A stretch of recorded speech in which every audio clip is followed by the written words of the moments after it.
Hey everybody, Tim here with today's review of Doctor Who, story number 143, Revelation of the Daleks. I don't even know. Like I've drank a lot. I've really drank a lot today. So I can't even with this story. Like nothing about this story made sense. Everything about it was insulting. Like from beginning to end, like nothing about this was good. Like it was all really bad. Which is funny because the last story I had commented like, how high were the writers? Like they were just making shit up and just throwing it around. And this one I felt like was even worse. Like I don't even know. So it's the last story for the season. So that's cool.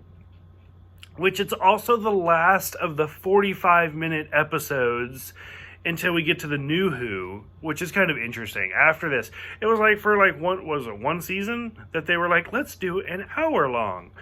And I don't know, maybe they felt like it failed or something. I don't know. I didn't research that at all. This is just me looking at it from a standpoint where they evidently didn't like it. So they go back to their 22 to 24 minute episode arcs. So I was like, okay, whatever.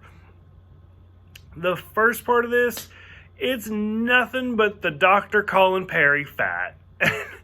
I'm not gonna lie, I laughed every time he said it, but it's rude and he should have done it. Where she's like, this is kind of tight.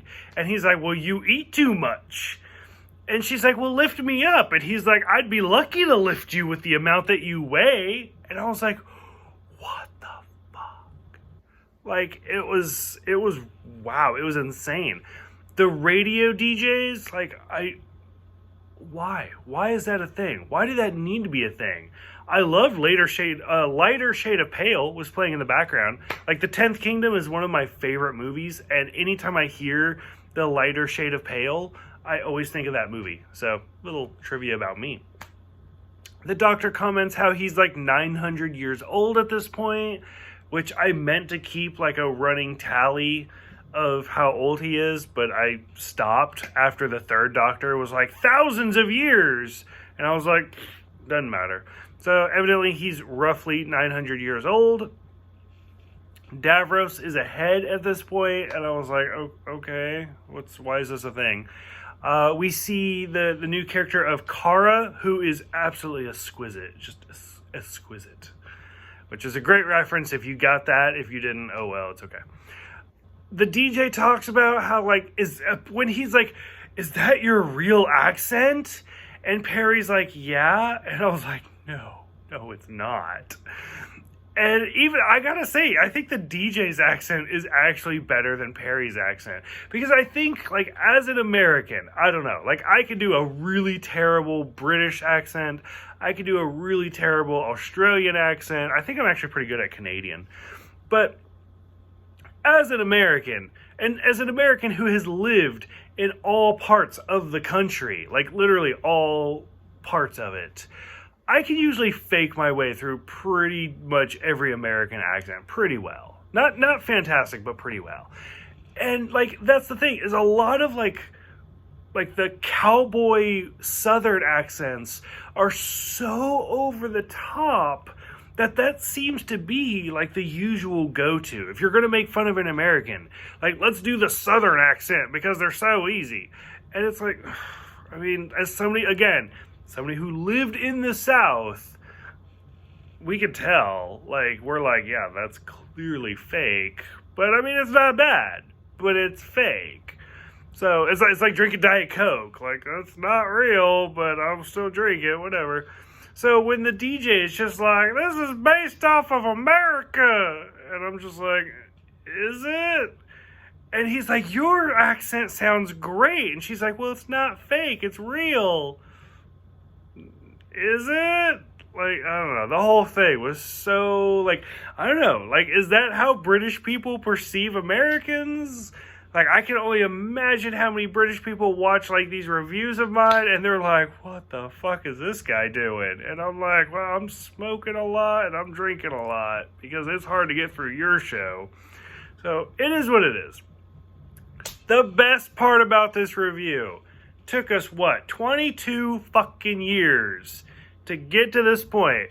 If I did, so the whole point of my reviews are they're uncut, they're unedited, I'm just like, you get me and you get me raw, is like, here's what I'm thinking, stream of consciousness. And like, if I did editing, I would do a whole little montage of Daleks. So just imagine Daleks. Let's go back to the first Daleks. The, like, Scarrow. What is it? The second storyline of the first Doctor, I think. The Daleks could not leave the floor. Like, not even, like, just couldn't leave the floor. They couldn't leave their little paths because they ran off of, static electricity. And that's how they even they conquered the Daleks, because they put a jacket on the floor and the Dalek ran on the jacket, was like, shit, and couldn't move, and they tipped it over. That was the first Dalek. 22 fucking years later, we get to see a Dalek hover in midair. It's amazing. It took a long time, but we finally got there. So even then, when we got to the second Dalek story, and it's like, oh my God, they're outside. We have conquered the outside. We have now conquered air travel. Never thought we'd get there. But still, the other part about this story is insanely violent. Like, they stab the one guy in the chest. They stab the exquisite Kara. I keep making the same stupid joke, and it makes me laugh. Like, it's not even a funny joke, but it's funny to me. They I made the same joke in my head. She's exquisite, absolutely exquisite.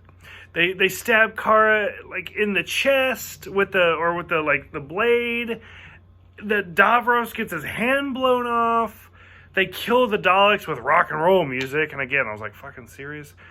I don't know. The story seemed extremely violent to me, and I was like, damn. Especially when Davros, like, he gets his hand all wrapped up, and I was like, just blew off his hand. But overall, it was, I don't know. I like the Sixth Doctor. Like, I don't mind him as a character, and not, how do I want to say this? I won't spoil it. There are Doctors in the future that we will get to that I love the Doctor. I love the actor, and I love the Doctor, and I hate the stories. Specifically the stories, even though I love the Doctor. I like the Sixth Doctor. I think Colin Baker's a great Sixth Doctor. His stories, the last two, have been rough. It's one of those, like, I think he could have been great with the correct writers. But overall, the mysterious ending, and I did a little bit of research on that because it pissed me off. Usually if something pisses me off, I'm like, what is that about? Google. And he's like, well, I'm going to take you to cut. And I was like, what? And sure enough, he was supposed to say something, but they cut it off, and it was mysterious. I don't know. I thought it was a cheap trick, but overall, I don't know. This one was a little rough for me to get through. So, curious what you guys think. I do have noticed that my Sixth Doctor, I have more, rather than like all of my Fifth Doctor stories were like, he sucks, and I turned it off. My Sixth Doctor, like, I don't necessarily love him. I do like him, but I don't love him. But I feel more engaged to complain, at least. So the videos are a lot longer, so that's cool, if you guys have actually, like, kept up. So let me know what you guys think. We have a big story coming up. So let me know what you think about this one, and I will see you guys next time for The Mysterious Planet.